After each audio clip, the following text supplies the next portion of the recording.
Assalamualaikum warahmatullahi wabarakatuh. Alhamdulillahi rabbil alamin. Pada kesempatan ini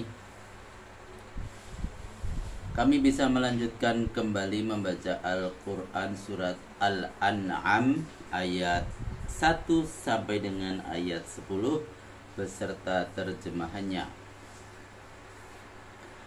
A'udzu billahi minasyaitonir rajim. Bismillahirrahmanirrahim. Alhamdulillahilladzi khalaqas samawati wal arda wa ja'alaz zulumati wan Tsummal ladzina kafaru bi rabbihim ya'dilun. Huwallazi khalaqakum min tinin tsumma qadaa ajala wa ajalum musamman 'indahu tsumma antum tamtarun. Wa huwa Allahu fis samawati wa fil ard ya'lamu sirrakum wa jahrakum wa ya'lamu ma taksibun. Wa ma ta'tihim min ayatin min ayati rabbihim illa kanu anha mu'ridin. Faqad kazzabu bil haqqi lamma ja'ahum fasawfa ya'tihim amba'u ma kanu bihi yastahzi'un. Alam yarau kam ahlakna min qablihim min qarnin makkannahum fil ardi ma lam numakkil lakum wa arsalnas samaa alaihim midrara wa ja'alnal anhara tajri min tahtihim wa ahlaknahum bidunubihim wa ansha'na min ba'dihim qarnan akharin. Walau nazzalna 'alaika kitaban fi qirtasin falamasuhu biaydihim laqala alladzina kafaru in hadza illa sihrun mubin. Wa qalu laula unzila alaihi malak walau anzalna malakan laqudiyal amru thumma la yunzarun. Walau ja'alnahu malakan laja'alnahu rajulan walalabasna alaihim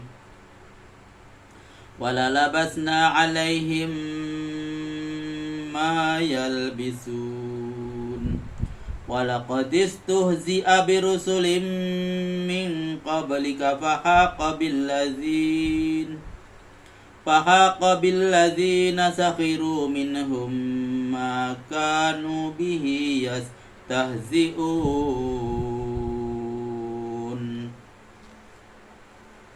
Terjemahan Al-Quran surat Al-An'am atau binatang ternak.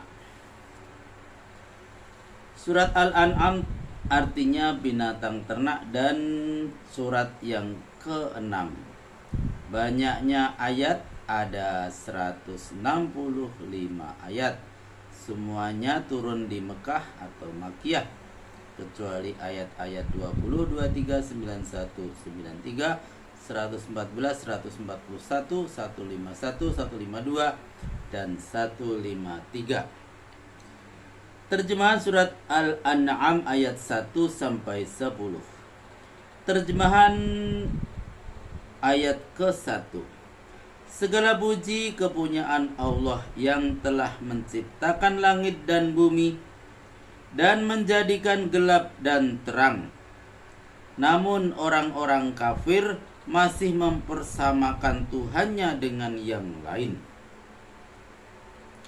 Catatan, pada kalimat ini didahulukan menyebutkan kata gelap dari kata terang. Oleh karena benda-benda alam mulanya terdiri dari kabut yang gelap, kemudian baru diciptakan matahari sebagai sumber cahaya terang. Catatan kedua, ayat ini sebagai bantahan terhadap kepercayaan kaum Majusi atau agama Persia kuno, penyembah matahari dan api. Pengikut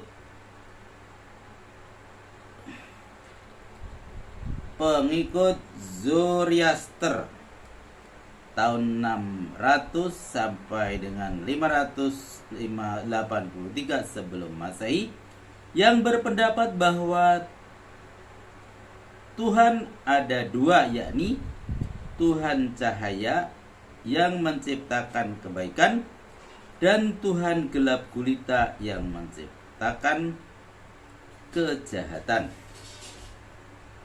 Terjemahan ayat kedua. Dialah yang menciptakan dari tanah liat, kemudian dia menentukan satu ajal untuk kematianmu dan satu ajal lagi yang hanya diketahui olehnya, namun kamu masih meragukannya juga. Catatan, maksudnya tanah bercampur air, lebih banyak tanahnya dari airnya. Catatan kedua, Allah telah menetapkan dua ajal atau batas waktu bagi hambanya. Pertama, ajal, batas waktu bagi kehidupan setiap individu yang akan berakhir dengan kematian masing-masing. Kedua, ajal, batas waktu membangkitkan mereka setelah mati seluruhnya untuk hidup kembali di alam lain, dan itu dimulai dengan kiamat, akhirnya umur dunia ini. Catatan ketiga, berakhirnya umur dunia atau kiamat ini tidak seorang pun yang mengetahuinya, walaupun malaikat atau rasul-rasul sekalipun, kecuali Allah. Andai kata seseorang dengan akal dan ilmu yang ada padanya hendak mencoba-coba mengadakan riset ilmiah sehubungan dengan proses kiamat itu, maka usahanya itu tidak akan membawa hasil apa-apa. Sebab kiamat itu akan diawali oleh suatu malapetaka dahsyat di mana alam dunia dan tata surya akan hancur seluruhnya, sedangkan si pembuat riset akan terlibat secara total dalam kehancuran itu sebelum usahanya menunjukkan hasilnya.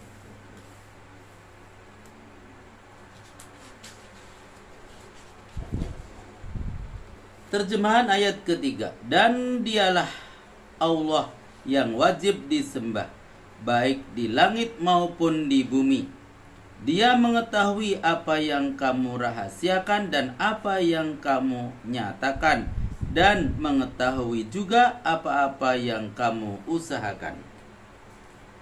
Terjemahan ayat keempat, dan ayat apapun yang datang kepada mereka di antara sekian banyaknya ayat-ayat Tuhannya, mereka senantiasa berpaling daripadanya.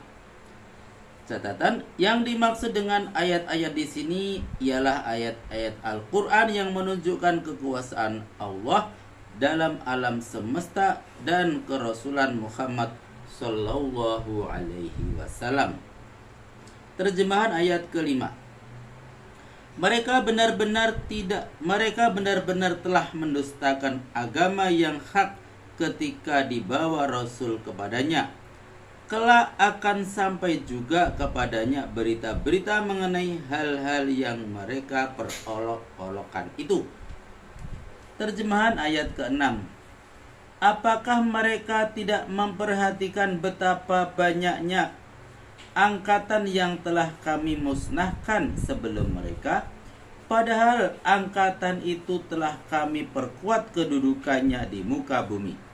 Kedudukan kuat seperti itu belum pernah kami berikan kepadamu. Kami turunkan hujan di atas kawasan mereka bagai dicurahkan dari langit. Lalu kami jadikan sungai-sungai yang mengalir di bawah perkampungan yang mereka bangun di tepinya. Namun kami musnahkan mereka karena dosa-dosanya. Lalu kami ciptakan angkatan lain sesudah kemusnahannya itu. Catatan,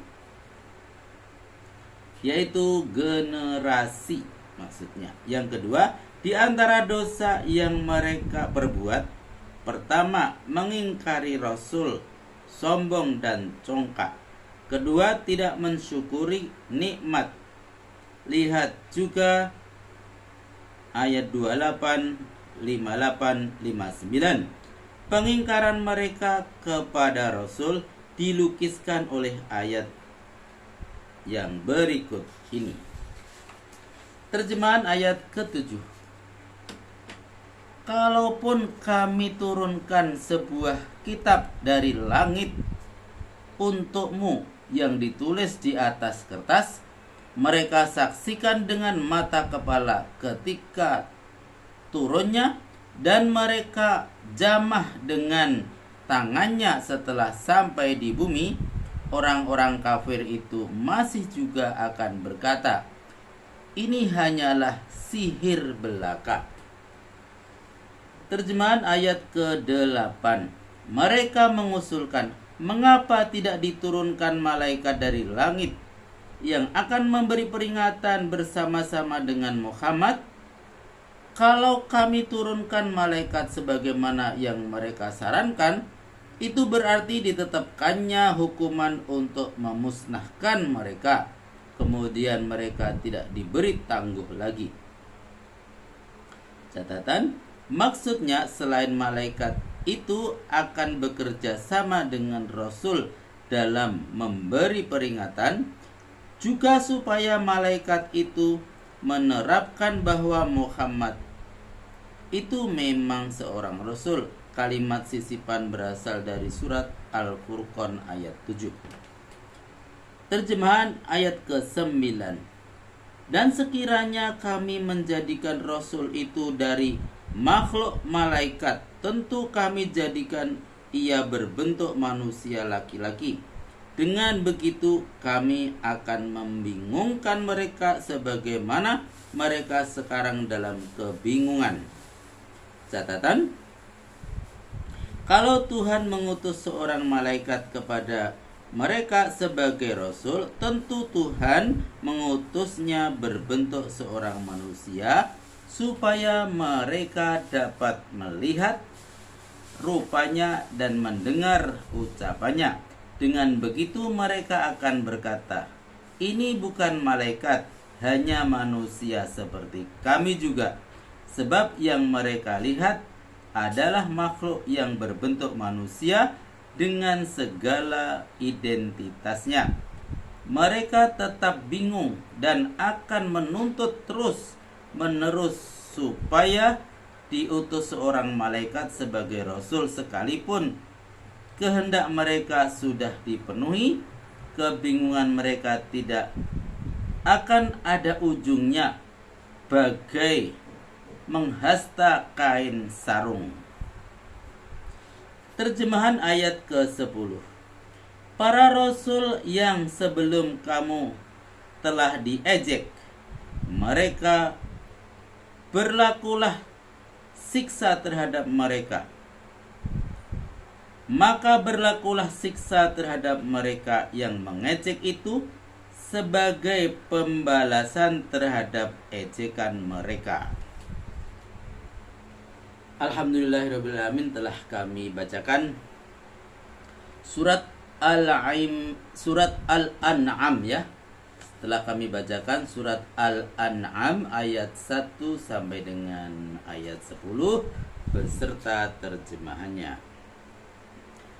Terima kasih atas segala perhatiannya. Billahi taufik wal hidayah. Wassalamualaikum warahmatullahi wabarakatuh.